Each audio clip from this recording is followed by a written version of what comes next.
Welcome to Jaunty Haunts, the podcast about all things supernatural. After 30 years of keeping a secret, I'm finally ready to share with the world that I see ghosts. Yep, I've been having conversations with the other side while trying to keep up appearances. This podcast is all about getting spooky and connecting with others who might also sense, see, or feel things beyond the ordinary. We'll swap true tales of the seen and unseen, and maybe even laugh about the weird stuff we've experienced. Whether you're a skeptic or a believer, come join me as we explore the paranormal. Let's connect, share, and maybe feel a little less crazy together. Welcome to Jaunty Haunts. Hey everyone, this is Courtney with Jaunty Haunts Productions. Welcome to episode 13, Hospital Haunts. In honor of my recent hospital stint, I figured it would be fun to do an episode about the supernatural and paranormal things I have experienced while being hospitalized. These are all going to be true personal tales. It is a bit shorter of an episode than normal, but again, I thank you for your patience and understanding as I've been healing over the last few days and recovering from surgery. Next week, January 20th, we should get back to our regular scheduled programming, and we've got a banging, awesome new episode coming your way. It's going to be the Cryptids episode featuring Brian O'Connor from the Opening Kill podcast and our favorite special guest, Sierra. We're going to be talking about a bunch of different cryptids and their origins. It should be really fun. And listeners, I'll say the start to this new year has been a bit of a mixed bag for a lot of people, but I want to remind everyone that the winter is a time for rest and surviving. And even though it's the new year on our calendar, the real new year in a lot of other cultures and practices begins in the spring. So if you're having a rough start to the new year, remember that the trees and nature and even animals are just doing their best to rest right now. So it's okay if you are too. Spring will come soon and we will all be able to bloom. So without further ado, enjoy episode 13. This episode has a CASPER rating of 4. Hospitals, a place of healing, hope, and haunting. These walls have witnessed lives beginning, lives ending, and the fragile moments in between. But what if it wasn't the end? Imagine the sterile corridors at night, the hum of fluorescent lights, and the eerie feeling that you're not entirely alone. What if the whispers you heard weren't from the living? What if the shadows moving in your peripheral vision weren't just tricks of the light? For decades, staff and patients alike have told stories of footsteps when no one walks, of icy drafts in rooms sealed shut, of apparitions lingering near the very beds where life slipped away. Sometimes it's a fleeting figure in an empty hallway. Other times it's the undeniable feeling of being watched by eyes you cannot see. And then there are the rooms. Every hospital has that room, the one whispered about in break rooms and during quiet shifts, a room where patients speak of visitors no one else can see, or where the living enter but leave changed, as if the air itself is charged with something unseen and unrelenting. Hospitals are designed to save lives, but they are also reservoirs of grief, loss, and the energy of those who couldn't quite move on. What happens to the spirits tethered to a place where life and death collide daily? Could the lingering echoes of the dying leave behind something more than just a memory? Tonight, we step into these stories, peeling back the curtain on the spectral side of the hospital, ghostly encounters, spirits of the departed, and the unsettling echoes of those who couldn't or wouldn't leave. Welcome to the other side of the hospital. All right, let's get into some personal stories. I've got a few to share. A lot of them take place in the last 2 weeks because I was in and out of the hospital and the emergency room quite a bit. So the first one I'll start with is Wow, sorry, this is really fresh. This is kind of hard to talk about, but it's okay. I'll be fine. Okay, so I had been at the ER for close to 18 hours at this point. My pain level was so high that I hadn't slept. So take all of this into account, right? I always do. One of the reasons I really hate going to the hospital, though, and the emergency room is because the things that I see just like triple, right? Right off the bat, I'm seeing a lot more full human body apparitions, and just because of the energy around that everyone is in so much pain, it's so much harder to try and ground myself and shut that out. Anyway, I had been at the emergency room for close to 18 hours, and I hadn't slept, and I was in a lot of pain, and they were giving me a drug similar to morphine. And basically, I was sitting in my bed. My mom was at the end of the hospital bed, and she had her hand on my foot, so I knew that she was there. And, it's an emergency room. There's constant beeping noises, people literally screaming in pain, and it's an emergency room on Manhattan in New York City. It's busy, there's, I don't know, between 100 and 300 people probably in each different wing, and the nurses are spread very thin. So they, you kind of get checked on once every 3 to 4 hours. So finally my nurse came back and she said, okay, we're going to give you another dose of this, painkiller, basically. I said, okay. They put it in my IV, and I went to like another world. It was so strong. It felt different than the previous doses. It felt like someone was almost holding me down on my arms, and I couldn't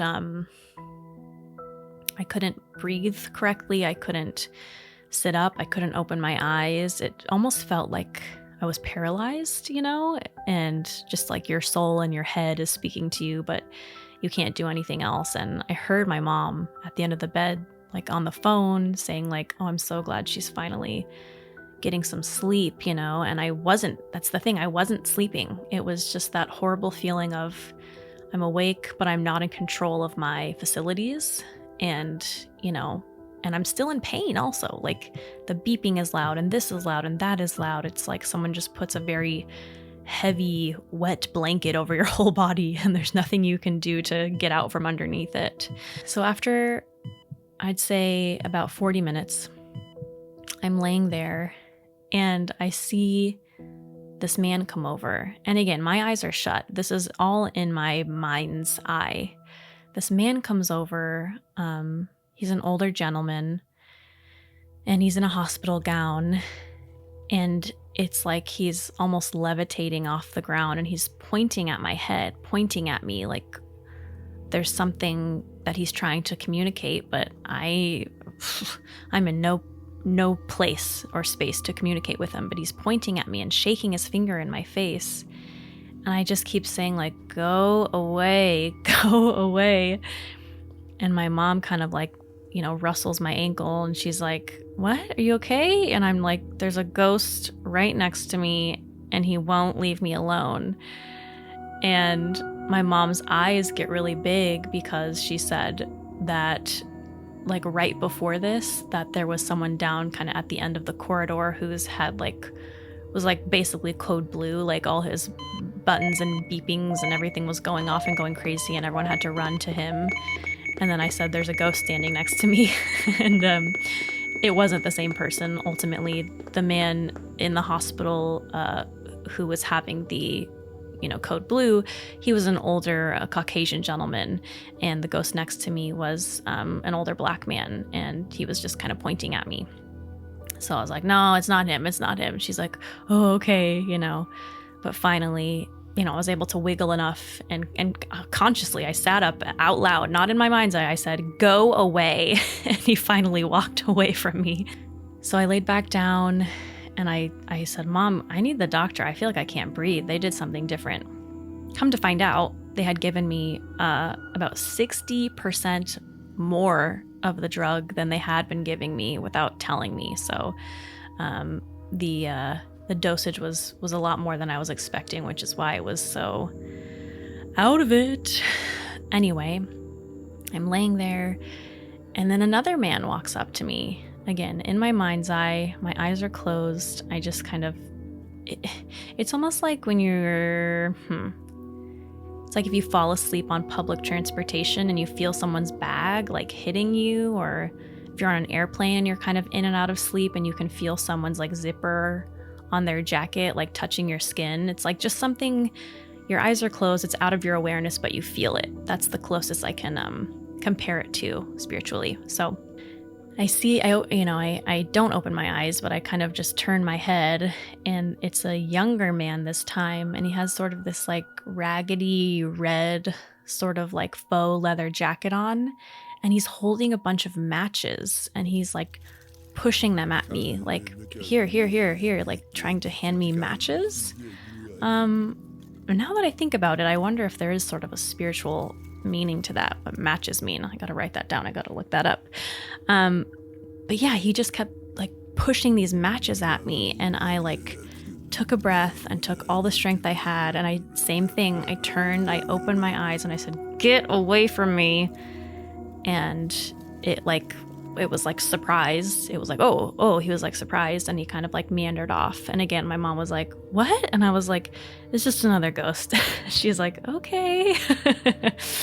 So yeah. And ultimately, we were in that emergency room for 23 hours. And that was a rough one. But that was my two guys bothering me when I was on way too much morphine. That's story number 1.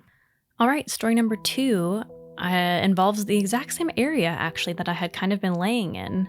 Wow, actually, I wonder if these are connected. This is honestly the first time I'm thinking about this. Anyway, well, I'll tell you the story. So the very first night we went to the hospital, which was, for a random pain I was having in my abdomen, which ended up being acute appendicitis. We were laying there. I was laying in my bed, and Jordan was, at the foot of my bed. And the bed next to us, like literally, like could have been touching Jordan's shoulder. She was so close. Was a woman who, based on what the nurses were saying and based on what we were witnessing, was clearly struggling with some sort of substance abuse. And she really slept for most of the time, but she'd wake up and kind of be groggy and start yelling and fall back asleep. But pretty much the minute we got there, we got, adjusted and sat down. And I was on no drugs at this point because they thought I had like a bladder infection or something. They were not taking it seriously. So there were these 2 spirits, just like shadow figures, right? Ooh, yeah, I'm sensing something weird. But yeah, they're not connected to the previous one. Very tall, long, lanky, very long fingers, very yucky, tummy curling 2 spirits that were basically just pacing back and forth, looking down at her for the full extent that she was there, and we were there with her. I mean, probably close to 6 to 7 hours. Pretty sinister, and it was kind of affirming, at least for what I've heard in the past about how, drug addiction comes with demons and, certain substances and mindsets and trauma and this and that and whatever. And it makes me think of like the idea of, I believe it's called a tulpa, which is like, a big ball of a bunch of energy and emotion and story and thought that becomes something real. I don't know. I'm not exactly sure, but I'm also, I'm not really a religious person, so I'm not going to say like they were demons, but they definitely were not good. And they definitely had a hold of this woman. And, her journey ended with basically being taken to a, rehab facility and kicking and screaming, and she had signed that she agreed, and then she forgot, and it was a whole thing. And oh God, I'm getting chills. But by the end, when she was like fully up and awake and aware, they each had a hand on her shoulder, one on the right, one on the left, and they wouldn't let go of her. Even as they literally wheeled her out in a wheelchair, they were on either side of her. That's story number 2. Okay, story number 3. Let's lighten it up a bit. All right, here's a happier hospital ghost story. I've got 5 stories total, so this is number 3, and this will be a very happy one.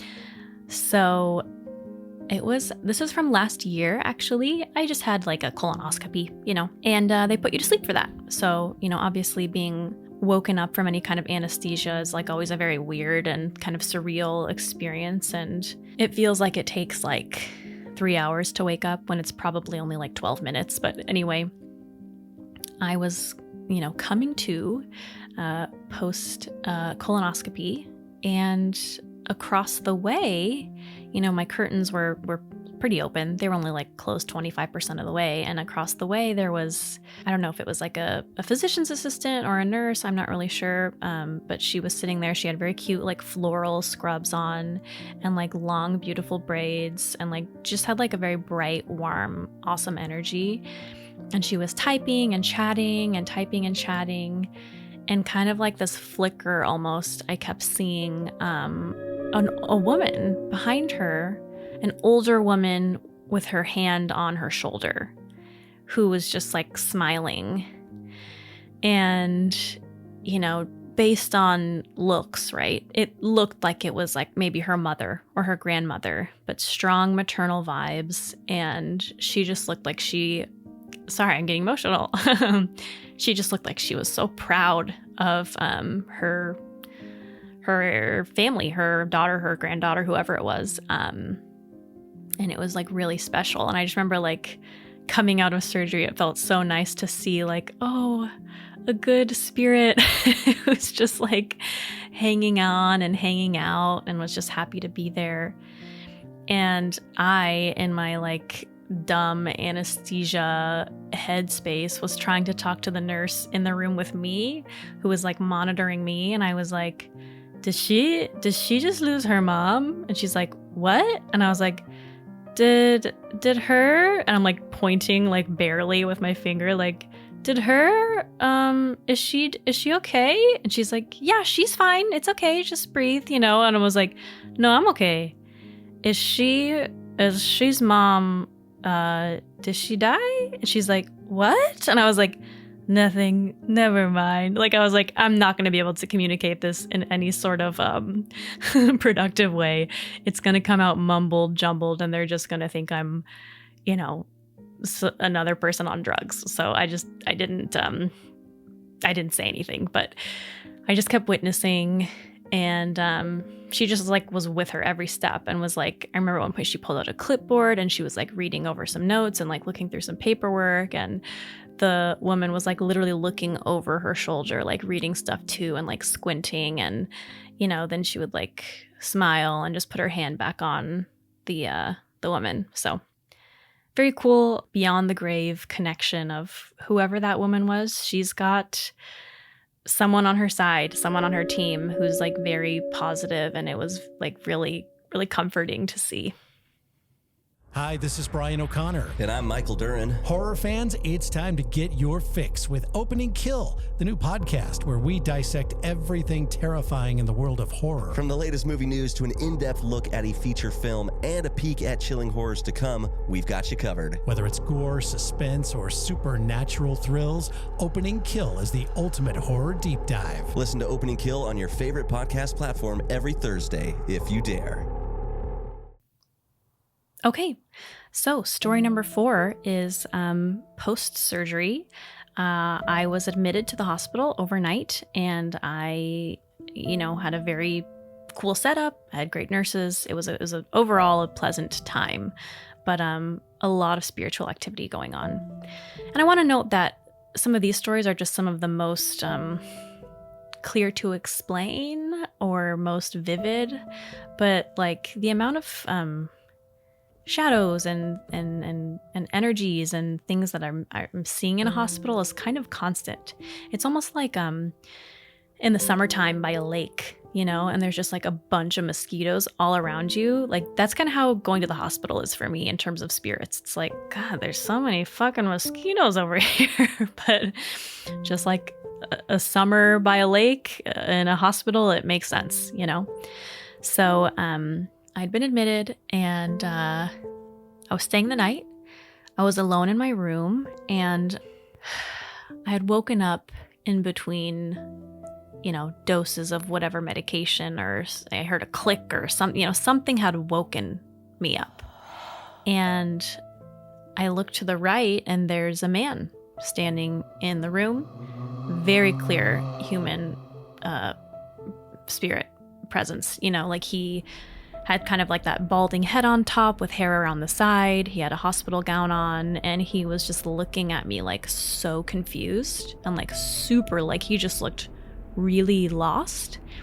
And I was like looking at him back like, I don't know, dude. Like, I don't know. Like, when you're on like opioids, like I just feel like, and again, maybe it's a personal thing, because I know people like do that for fun, but like I feel like I can't work. Nothing works, like I'm just in a cloud, right?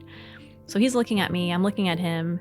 He's looking at his hands, he's looking at his feet, he's looking at his body, he's looking around my room. And then I hear outside my door, like, of course the classic like beep beep beep beep beep beep beep beep beep beep beep, and then all the doctors and nurses on the floor just running. And I put a picture on Instagram, but the door was kind of like that, like shower glass that's like sprayed, so it's like transparent, like you can't see through it, like there's privacy, but you can see any light and shadow outside.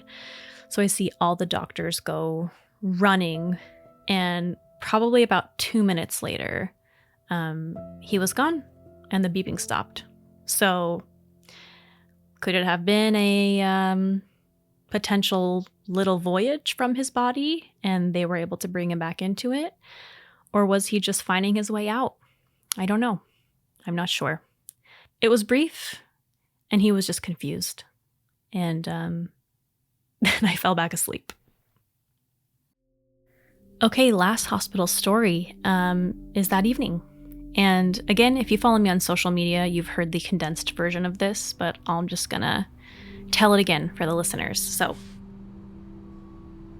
it was after the instance with the man who came in and was lost and, left a couple minutes later. This was more of a strange dream, I'd say, than a true paranormal experience. It was just a weird thing, could have been completely drug-fueled. I don't really know, but I was asleep, and I started to have this dream where there were essentially like headstones, gravestones all around the room. And I looked down, and I, wasn't in my hospital gown, and I didn't look like, shit, frankly. I looked cute. I had like a black dress on, and my hair was curled, and I looked very different. And my mom was in the room, and she was also like very dressed up and wearing all black. And I like took a heavy breath, a heavy sigh, and she came over to my hospital bed, and she grabbed my hand, and she like basically sat me up and stood me up, and she said, "It's okay. You don't have to go right now." And I was like, "Oh yeah, no, definitely, like, okay." And we walked, and we stood across the room on the other side. And she closed her eyes and just started like taking some deep breaths. So I just like copied her. And then there was kind of this like chill, this like sense of fear, like something is wrong, something's dark, something's bad. And then basically the dream version, the old school version of like the Grim Reaper, sort of like the ghost of Christmas future, came in through the door. And it was tall and hooded and shrouded in all these layers of dark, cloth, kind of bony fingers creeping out, and like the scythe, like the big scythe. And I hope I'm saying that right. The scythe, right? Like the big knife thing. Anyway, he crosses through the room looking at the bed, and the bed's empty, obviously, because I'm not sitting there. And he looks out the window, and then he turns slowly and he exits the room. But it felt like a million years, like how dreams do that. But it was just him walking in and walking out. And I woke up with a start. I woke up like, and I looked over to the door and I just saw this like a crazy tall shadow, like I mentioned, outside of the my room, which is basically like 2 shower doors that were like crystallized. So you see light, color, a little bit of movement, but it's not transparent. Like there's still privacy, but it is, you can see people walking. And I just see this like tall, dark figure pass very slowly across the outside of the door. And I just kind of like laid there staring at that, because at no point did I feel like I'm gonna die. Like this is at least the first part of my health issues were very, common. Appendectomy, you get your appendix out, it's fine. Things did get worse later in the week, but at least for that, it was like, yeah, this is pretty standard. I didn't feel at any point like I was gonna die, but it could have just been general hospital stress. It could have been all of the actual spirits and death I was witnessing around me, kind of just getting to me, but very interesting dream. Very interesting dream. But yeah, those are my hospital stories. So that's just what's happened in the last year. Also, I know that there's been a lot of other occasions similar to that in the past, especially as a child. Anyway, I'm just rambling now. I hope you liked this episode. I hope these stories were interesting for you. And if not, like I said, we're going to be back to regular paid programming next week. Not paid. This is free. Regular scheduled programming next week, where we're going to talk about, the cryptids with Brian and Sierra. And cryptids are crazy. Really interesting. The lore and the mythology behind, cryptids. And I feel like it's going to be a topic that I'm always going to want to talk about with anyone, because, geographically, depending on where you are, you're going to have all kinds of different takes and experiences and creatures that I probably have never even heard of. So listeners, please send me any stories you have related to the hospital, doctors, weird things like that. I love talking to nurses. They have some of the best stories. So if you're a nurse, if you're in the medical field, or if you're anyone, any topic at all, I love hearing your guys' stories. Please share. I would love to put them on the show. So thanks for listening, guys, and thanks for your patience. And I'll see you next week. All right, bye. Thanks so much for listening. Remember, you are not alone if you've ever heard a bump in the night or caught something out of the corner of your eye. There are countless others who experience things they can't explain. And this podcast is your safe place to listen and share. Also, I want to remind everyone that this show is for entertainment purposes. I am not a professional paranormal investigator. I did not go to school to study this. I can only speak about my firsthand experiences. And with that, I'd love to mark the importance of spiritual inclusion. Your thoughts, ideas, and theories about the other side are welcome. And we know that so much of our common knowledge and perception about the paranormal stems from historical and cultural experiences. So we are open to your knowledge and understanding of things that we may be ignorant about or not fully understand. Let's learn and grow together. Stay spooky, and we'll see you next time. Hey ghoul friends, got a spooky story to share? Well, I want to hear about your haunts. Whether you've seen a ghost or something unexplainable, send your supernatural experiences to us at jauntyhaunts@gmail.com. That's JAUNTYHAUNTS@gmail.com. Or DM us on Instagram at jauntyhaunts.pod. That's jauntyhaunts.pod. You can also find us on TikTok and YouTube under Jaunty Haunts Podcast. I want to hear from you. Magic is real. In 1930 San Francisco, a supernatural world exists, hidden within the mundane. Meet Norman P. Blank. Hello. As mundane as they get. I'm a lawyer. Quiet, you. Through a twist of fate, Norman is hurled headfirst into a world of magic, wonder, and danger. Will he survive? Probably not. What? I said quiet. Roll the tape. You can't be pixies. They're not real. Is this real? I was just mugged by pixies. It's Machina. David X Machina. I am Lady Blackfreeze. A pleasure to meet you, Mr. Blank.